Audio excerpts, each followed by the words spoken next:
Yesterday, I was out with the buffalo because that's how I hang. That's how I roll. It's just what I do. I had this was the greatest thing I think I've ever done. One of the top 5 things I've ever been able to do. A guy who lives, down the mountain a spell. He has, I just found out, between 2,000 and 3,000 buffalo. And they just roam this, how many acres? 13,000 acres, something like that. Yes. 13,000 acres. And he said they're spread all over, but, if we come with a truck, they'll come to us. And I was like, what? That's kind of a bad thing. He's like, no, it's really cool. He said, when you see 1,000 buffalo charging towards you from way off, and the smoke is there, and you can hear the hoof beats, and the ground kind of shakes. And I'm like, that's when we get in the car and drive away, right? But it was amazing experience. And I have all of it. All the video is up on my Instagram page. And I kind of tell you what's going on, but it was awesome. Here's one of the reasons why I'm telling you about this.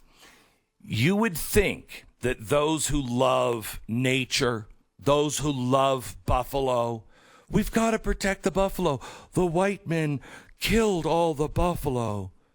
Okay, yeah, true, absolutely true. And it was horrific what the white man did to the buffalo. Absolutely horrific. Want to learn about it? Talk to us at Mercury One. We have some artifacts and some photos of horrific things the white man did to the buffalo. So you'd think that you'd want to make amends and, breed more buffalo. Well, there's only 2 pure groups of buffalo, and they come out of, at least in America, they come out of our national parks.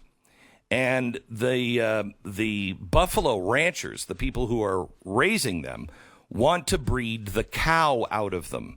And it was amazing. I have never seen this before. I didn't even notice. I think it's in one of the videos. You look at a buffalo, and you know what a buffalo looks like, and you know what a cow looks like.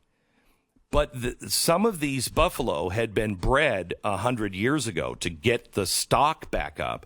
They'd been bred with cows because there weren't enough buffalo. And so now they look like cows. They don't even look like buffalo. They look like cows. It's the weirdest thing you've ever seen. And so I said, how do you get the cow out of the buffalo? And he said, well, for meat, most people don't care. It's called beefalo, blah, blah, blah. And I'm like, no, but for the animal, to be able to preserve the animal. And he said, well, you'd have to talk to the federal government. And I said, what do you mean? And he said, they're the only ones that can do that. They're the only ones that have the pure buffalo, and we can't get any. They won't let us breed any real buffalo to try to get them back to the real buffalo. And I said, why? Is that a protection thing? And he said, oh, no, I don't know.